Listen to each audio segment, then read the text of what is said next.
Welcome back. Here we are on day 4 of our 30-day challenge in honor of World Sickle Cell Day, June 19th.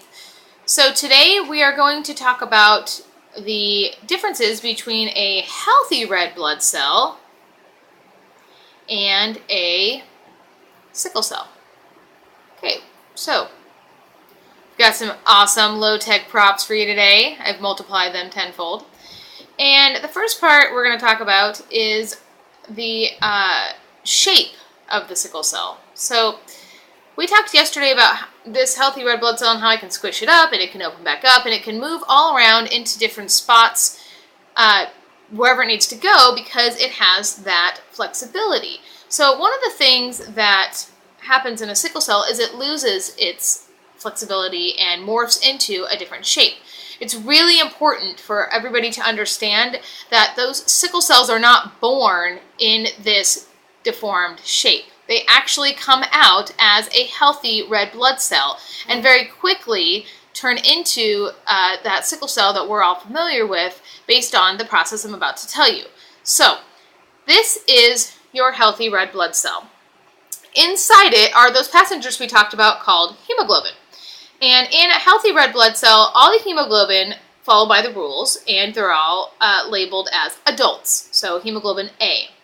However, in a sickle cell, you've got a combination of hemoglobin A and hemoglobin S. Now, obviously, there's a lot more S, depending on the type of sickle cell you have, which we'll talk about in a couple of days. Depends on how much sickle hemoglobin you have in the red blood cell. The more you have, the less capable it is of carrying oxygen. So let's pretend that all of these are a random combination of sickle hemoglobins and healthy adult hemoglobins. Well, in a sickle cell, fairly quickly over time, all of those sickle hemoglobins are actually really attracted to each other, so much more that they let go of the oxygen they're carrying before it ever gets to the location it's supposed to be.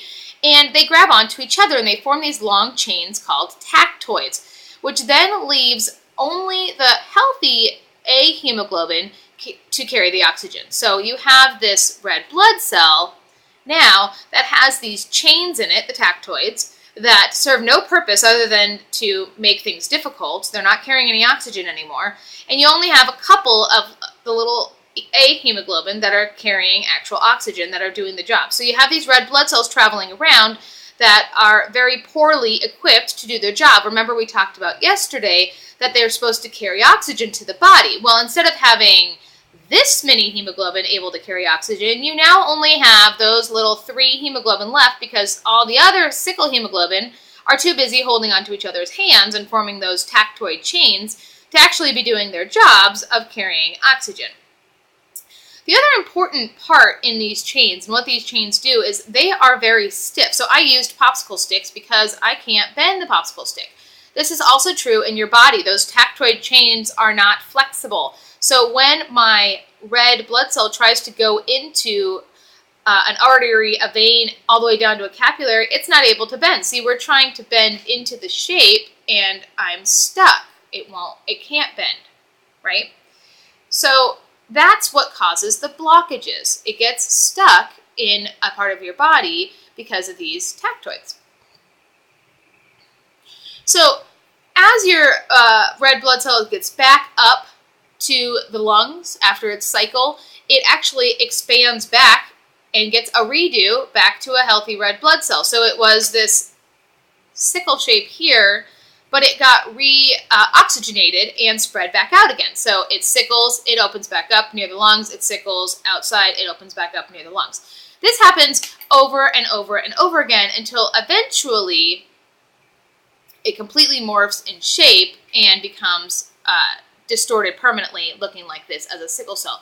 The other thing that's really important here to understand is that as it deforms with the tactoids and then the tactoids break up and it deforms and gets the tactoids and then they break up again, as that happens over and over and over again, it starts to damage the outside of the cell. So a healthy red blood cell has a nice layer on the outside of it that keeps it smooth so it can go through your blood vessel. It doesn't get stuck, it's not sticky, slides right through like you would think of anything nice and round and wet.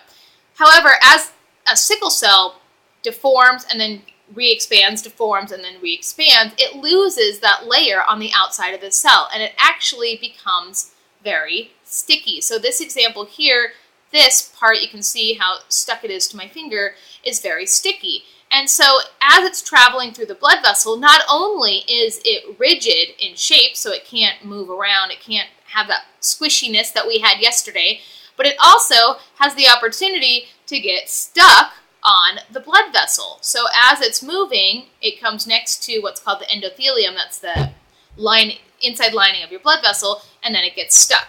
And then another one comes and they get stuck all together, which if enough things get stuck on the road, right, if enough red blood cells get stuck together, you're going to have a traffic jam or a blockage, which we're going to talk about more in depth in a video several days from now. So the difference between a healthy red blood cell and a sickle red blood cell are these three main topics. One, they form the chains that we talked about. The sickle hemoglobin turns into these chains. Oops, we lost one. Called tactoids. And all the hemoglobin inside that tactoid are no longer carrying oxygen. They're just holding on to each other. So now I have a red blood cell that carries less oxygen. I also have a red blood cell that is less flexible and squishy, so it can't get into the spots it needs to get into, or it gets stuck because it can't move around.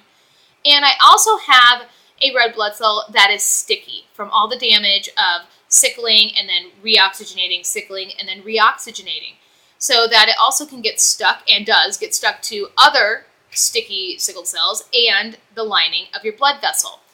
It also decreases the life of the red blood cells. So red blood cells that are sickle cells are only able to live between 10 and 20 days because of all the damage that they sustain from sickling and re-expanding and sickling and re-expanding. Whereas a normal healthy red blood cell actually lives for about 4 months. So that's a combination of 10 to 20 days compared to an average of 120 days. We talked about in the bone marrow session that that's why your bone marrow is working so hard, because the life of those unhealthy sickle cells is so greatly decreased. Stay tuned tomorrow when we'll have some pretty high-tech props, and we'll actually show you what this sickling looks like inside your blood vessels. Check us out on the web at hopeforscd.org. Sign up for our newsletter. Post any comments or questions below and help us spread the word. Stay tuned.